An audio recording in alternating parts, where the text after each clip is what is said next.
Good afternoon, everyone, and welcome to the meeting of the Education Subcommittee of Ways and Means K-12 Education Subcommittee.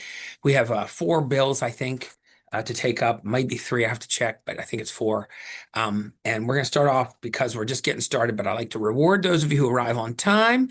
We're going to start off with House Bill 1428. This was testified. It's changes to the Somerset County school board. It adds some student members. They're non-voting. It changes some of the money that the regular members get. And so this bill has been voted unanimous by the Somerset County delegation, which is a 1-0 vote. Okay, but nonetheless, we talked to him, and Delegate Anderson let us know that he talked to people in the county, and they're fine with it. So there's no amendments to it. The reason it came late is because he's new and he didn't understand he needed to get us a letter saying that the delegation approved, but he did. And we have it. And so I'll take a motion on the bill. Favorable, Mr. Chair. Okay, a motion is second. All in favor of the bill, please raise your hands. Okay, and that one's done. Okay, move too quickly there. I'm a little worried about what comes next, but we've got 4 of us, so let's just go ahead and go. The next bill is House Bill 326. We spent a fair amount of time on this. We visited with, and she's here now. We don't probably need her, but just in case there's a question, Kate Bryan, who is the executive director of the Maryland Center for School Safety, has asked that we codify the anonymous reporting system. And we talked to her a while back, but it's taken a while for the bill to work its way through. We're really just codifying that system. I don't believe there are any amendments on this bill either. Are there, Allie, Jay? Okay, there are none. Does anybody have any questions about the bill or about the system? I'll take a motion on the bill then. Move the bill. Second. Okay, it's been moved and seconded. Is there any further discussion? Okay, seeing none, let's vote on that. We got 5 people now on board. We're working on House Bill 326, Delegate Miller, for your reference. I got 4 positive votes, and she just hasn't voted. We might mark her as an abstention, but we do certainly have she's in. We have a majority. Okay, that's 2. Next bill is House Bill 525. I'm going to make sure here. House Bill 525 is a bill that has been eagerly anticipated by the entire session by a number of people. This is what we would call colloquially our cell phone bill. I will go over some parts of this bill. We are conforming ours to what we think is coming over from the Senate. There is an amendment that defines social media platform as something that students are not allowed to be on. It also redefines the term store. It means to secure in a manner determined by the county board. The definition of store was a little bit more restrictive before. I will tell you what my concerns are if you're curious about that. There was said that students could use them when directed to by an administrator. We loosened that a little to say to be used by an instructor as part of a lesson. Not that an instructor can just say, yeah, you can use it. But Alistair gave a great example when we talked about it, he and I did. What if they want to go outside and they're doing a biology class and they want to take pictures of some of the flora and fauna outside, and they would have their cameras to take pictures. This would be part of a lesson in this case. And so that's a change. And then we have that we've taken out the sort of sunset on it. Up to 2027, and each county has there's a lot of reporting requirements at the end, and they've been adjusted somewhat also. Alistair, if you want to be a little more specific on some of that, you can, unless you think the elevator version picks it up. I'm okay with that. Yeah, I think that's fine. I think that covers everything unless anyone has specific questions. Okay. This is, for the record, there were 2 bills that came into us, one from Delegate Boafo and one from Delegate Wu. Boafo's was a little more specific, and perhaps the drafter did a little better job with it. So we're picking that one up. That is, his cross file is Senator Harris. So we're looking at those 2 together. And like I said, we've kind of looked at what they've did so that we want to get this done this year. It's time. We had a little trouble getting it done. And we have put several of the interested delegates, we've amended them to be at the top of the list of people who are co-sponsors, including Delegate Wu, Delegate Wolick, and I think Delegate, I lost one, but anyway, they're there. Okay, so Delegate Roberson, I see a hand up.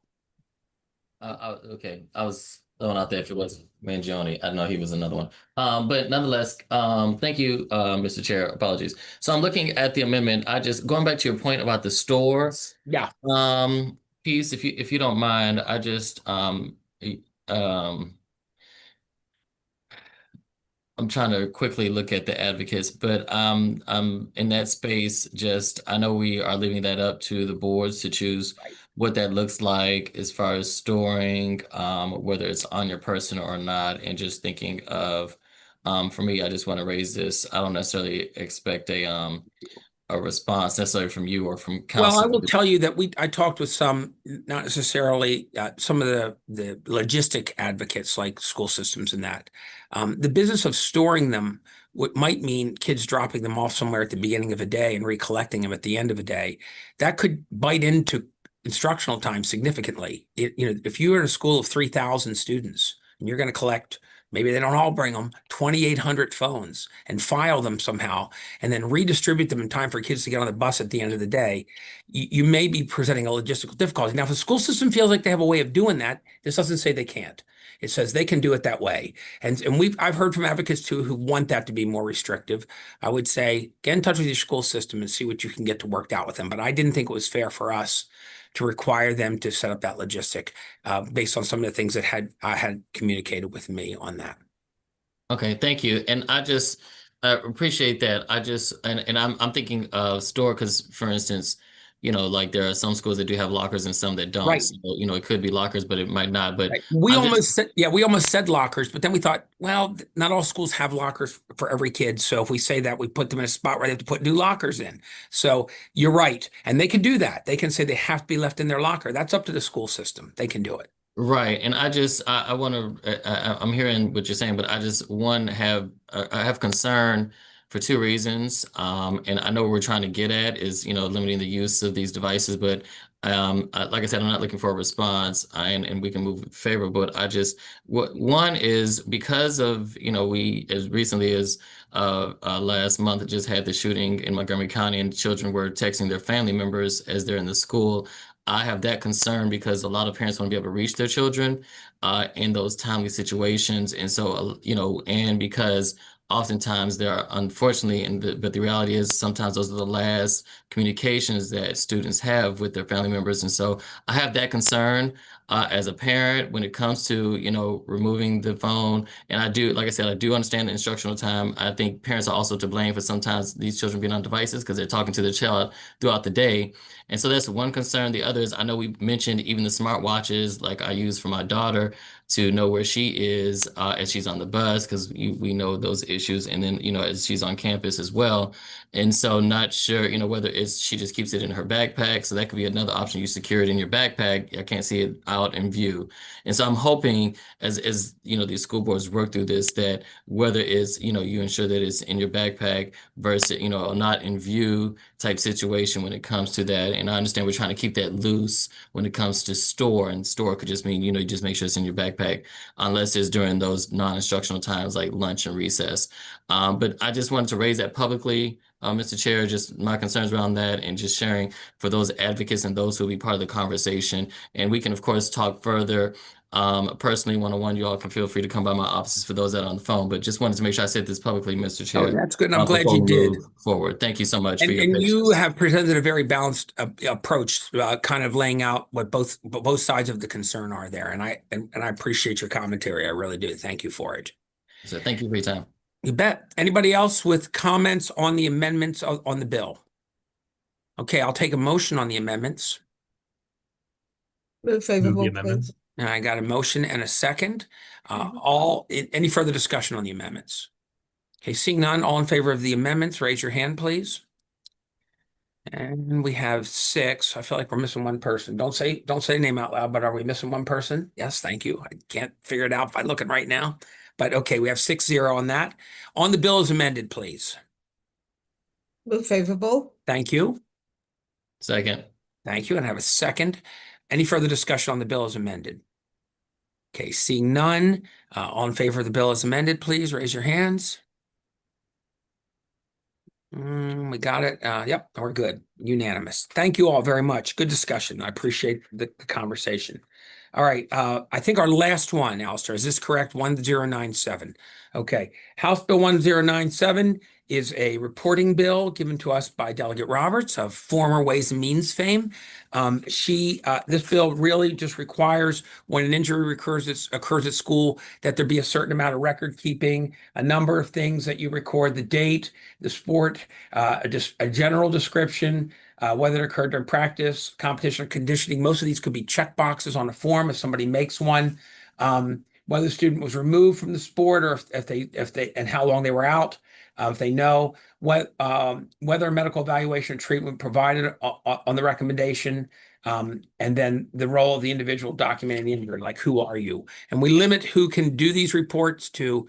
It limits them to athletic trainers, school nurses, other designated school personnel, or a coach. So it can't just be like a parent. And some parents are very good, but some of them would say, you're fine, get back on the field, or they might say something else.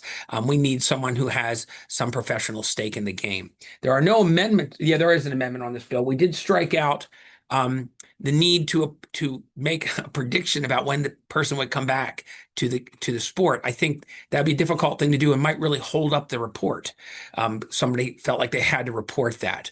So it said date on which the injured student was authorized to return. There'd be no way to know that in the immediate sense, especially if you're somebody on the field making the report after the game or something. So we felt that was a little bit difficult. So I think that's the only amendment we made. Is that correct, Alistair? No, there's another one.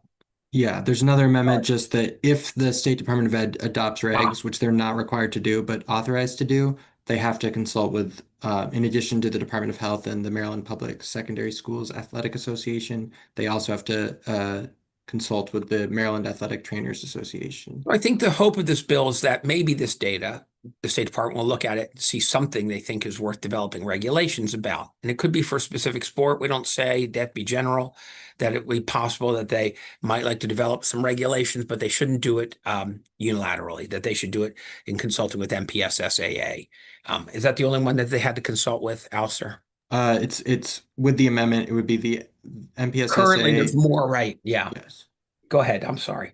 No worries. The Department of Health and the Maryland Athletic Trainers Association. So all the major players in the space. And we added in the Trainers Association. Is that correct? So the changes are, we took out one of the requirements and we added another consulting group if, not when, but if the State Department decides to develop regs.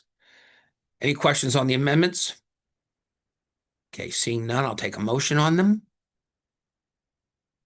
I got Delegate Robertson. Move favorable. I got two Second. good. I got two positives there, so we'll call one a motion and one a second. All in favor of the amendments, raise your hands, please. I got everyone. And then on the bill as amended, please. Move favorable, please. Thank you. Anyone? Second. Bueller, thank you. I feel like I'm in the movie. It's properly moved and seconded. Any further discussion on the bill? Okay, seeing none, I'll take a motion on the bill, please. I mean, all in favor of the bill, please raise your hand. We already got all that. 1, 2, 3, 4, 5, 6. Delegate Vogel, you are positive, I take it. Thank you. 6-0, and that one carries. And I think that's all the business, isn't it, Alistair? Okay, thank you all very much. Nicely done. We'll see you at voting at what, 2:30? I think that's the time. 2:15. Let me not misspeak. Thank you.